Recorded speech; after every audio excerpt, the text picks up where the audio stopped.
This video has been sponsored and approved by Surfshark VPN.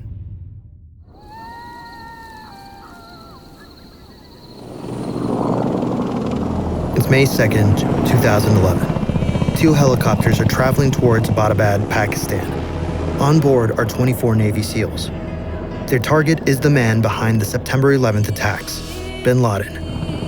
The mission is top secret, known only to the highest ranks of the US government. After a decade of searching, the world's most wanted man has finally been located. The operation has three main steps. First, they must land undetected. Second, they must enter the compound. And finally, they must eliminate or capture the target. However, bin Laden is aware of every threat, so his building is heavily guarded. 12-foot-high walls surround the complex, made of solid concrete, reinforced with barbed wire. The main structure is a 3-story building. Every window is blacked out. Balconies have privacy walls and shades, so high-altitude drones cannot see inside. The SEALs are going in blind. After 90 minutes flying across the feet of the Hindu Kush Mountains, the compound is in sight. Now they must land without being detected, although they have a big problem. 18 minutes to target. The White House deliberately withheld information from the Pakistani government, worried that bin Laden could be tipped off. If spotted, the SEAL team will be treated as hostile forces. To make matters worse, less than a mile away from the compound is a Pakistani military academy that is heavily armed. That's why this plan has been crafted by some of the world's greatest tactical minds. First, they must fly low en route to the compound, decreasing the chance of being tagged by Pakistani radar. Upon arrival, one helicopter is designated to hover over the roof, enabling SEALs to fast rope down and breach the building from above, taking the residents by surprise. The second helicopter is tasked with deploying another team at the front of the main building, ensuring the assault is conducted from multiple angles, preventing anyone inside from trying to escape. Finally, 3 helicopters are waiting on standby in case backup is needed. As the men sit in the helicopter, President Obama observes from the comfort of the White House. Despite 8 months of planning, they forgot one important detail. The first helicopter descends to drop SEALs off onto the compound's roof. While attempting to hover, the pilot loses control and nosedives into the central courtyard. The tail of the aircraft breaks into 2. Seeing this, the second helicopter reacts and safely lands in the open field outside the compound. Luckily, none of the passengers are injured. The SEALs quietly assemble at the critical points of entry, unsure if they've already alerted everyone inside. The real test is about to begin. While on the ground, it's clear just how self-sufficient the complex is, allowing Osama bin Laden to minimize contact with the outside world. A greenhouse is located to the northeast. Here, vegetables are grown. Nearby are a couple of animals, both helping reduce the number of trips to grocery stores. In the same area, piles of trash are burnt instead of being left to the local rubbish collectors. The CIA had never observed bin Laden entering or leaving the building, allowing him to remain undetected with his family for over 5 years. That was until now. After last being sighted in 2001, it took the CIA 9 years to find bin Laden. But your location is available in seconds, exposed to the worst types of people. Something you can avoid with Surfshark VPN. Stealing your IP address is now easier than ever and more common than you might imagine. If someone gets a hold of your IP address, they can track your location, monitor your online activity, and use that information to fool you with personalized scam attacks. However, with Surfshark VPN, you'll mitigate all of these risks and more. With a click of a button, you can change your virtual location, keeping all your online activity encrypted, your personal data secure, and your real location hidden. It also allows you to watch your favorite TV programs from blocked countries. If you hate ads, they also offer a search engine that removes every single one. Go to surfshark.com/Atrium or use code Atrium at checkout to get 4 extra months of Surfshark VPN. If it's not right for you after 30 days, then you will receive a full refund. One team is tasked with breaching the gate that leads to the guest house. Multiple SEAL groups position themselves around various entrance points on the ground floor. The final team is posed outside the compound, to ensure the neighbors can be controlled if they wake up. 3 SEALs breach the entrance of the guest house. They enter to see a man with an AK-47. They radio to the rest of the team that the guest house is cleared. 3 dead, one of which is Abu Ahmed al-Kuwaiti. This is bin Laden's messenger and one of his closest confidants, the man who unknowingly gave away their location. Many captured followers would frequently mention his alias during interrogations. After discovering his identity, the CIA tracked his whereabouts, leading to this compound in the city of Abbottabad, and coincidentally, bin Laden. But of all places, why would bin Laden choose to hide in the country of Pakistan? With heavy American occupation in Afghanistan, remaining would be too risky. Pakistan, being a neighboring country, made it simple to slip across the border undetected. At the same time, the proximity to his group allowed couriers to report progress and activities easily. Back on the ground, step 2 of the mission begins, breaching the inside of the compound.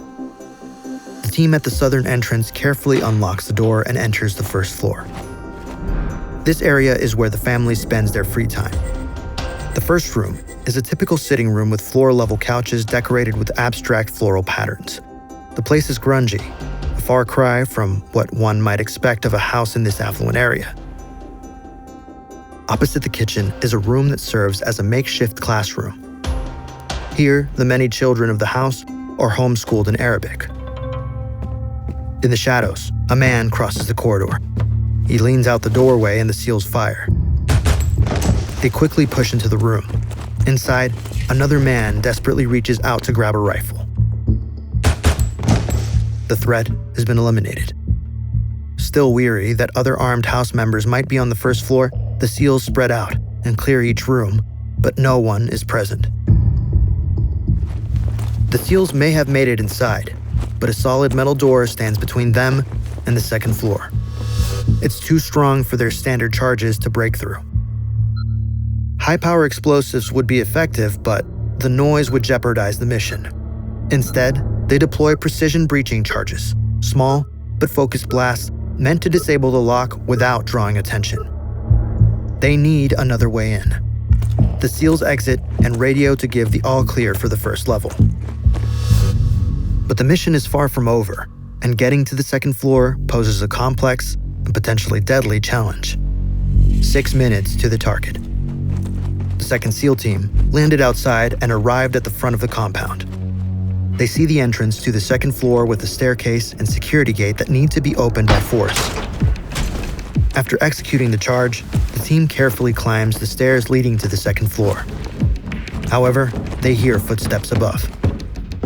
Looking down is an individual with a white t-shirt, curious about what's happening. He is neutralized. It's Osama bin Laden's son, Khalid. The team sees inside the compound's second floor for the first time. Despite having no phones or internet, this is where the residents keep themselves up to date about the events of the outside world. The control center for high-ranking group members consists of 3 rooms filled with critical information. Each setup contains multiple computers, hard drives, and storage devices full of secrets and operations. Bin Laden was clever in using a method of communication that made it nearly impossible for the CIA to track. He avoided using online messages and direct electronic communication, relying instead on a courier system to remain undetected. He preferred writing handwritten letters, although if he wanted to send messages over long distances, he would store them on a USB flash drive, and a courier would then travel to a location far from the compound and send the message. But relying on offline storage came with a risk. It had to be physically stored somewhere, and the team just uncovered his stash. This massive collection of intel could help America fight the war against terrorism, but they can't check now. First, each room must be cleared before heading to the third floor, completing the mission's final step. 2 minutes to the target. 10 years ago, Osama bin Laden was trapped in the Tora Bora cave complex in northern Afghanistan, surrounded by US and Afghan forces. With 1,000 of his men by his side, he faced relentless airstrikes and ground assaults.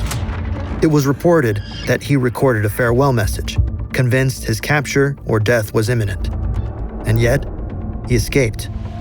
Whether through a hidden tunnel or with the help of local tribes, he slipped through the grasp of US forces. The team cannot let this happen again. This is their one shot. Fail now, and he might be gone forever. The SEALs form a tight line and quietly walk up the staircase. They reach the 3rd floor. It's pitch black. Even with night vision goggles, they can barely see. They listen and wait patiently for any movement. Suddenly, they see a quick glimmer passing in front of them. A shot is fired and they quickly move in. 5 seconds to the target. As they rush the room, they see 2 women, bin Laden's wives, in shock. In one corner of the room, children are crying and curled up. In front of them, a tall male with a grayish beard is on the floor. They've found him. Target eliminated. But the threat hasn't ended. Another high-ranking member could take his place. Intel on the 2nd floor could be a game changer. Hard drives and other information that could expose the entire organization, delivering a second devastating blow. Out of nowhere, a troubling message crackles over the SEALs' radio. The Pakistan military base nearby has ordered jets to take off for immediate action. They know something is going on. Time is running out. The team quickly starts putting bin Laden's body into a bag. They need to bring it back to the base for DNA testing. The SEALs are confident it's him, although they can't be sure. Few images of bin Laden existed. The most publicized one was taken 14 years ago in 1997. Meanwhile, other team members are on the 2nd floor, securing as much intelligence as possible before the Pakistani military arrives. They take everything they can get their hands on: hard drives, laptops, and phones. With the clock ticking, final checks are made, ensuring nothing critical is left behind. Before leaving, the crash-landed helicopter is destroyed to prevent its state-of-the-art technology from falling into enemy hands. As the backup helicopter approaches, the team prepares for extraction. None of the SEALs were wounded or hurt, making it one of the most precise and successful missions. The United States has conducted an operation that killed Osama bin Laden. As President Obama announced bin Laden's death to the world, his burial was already underway. To prevent his grave from becoming a shrine for extremists, the decision was made against giving him a grave. Instead, his body was wrapped in a white shroud and placed into a weighted bag and lowered deep into the sea. The intel from the compound's hard drives proved invaluable.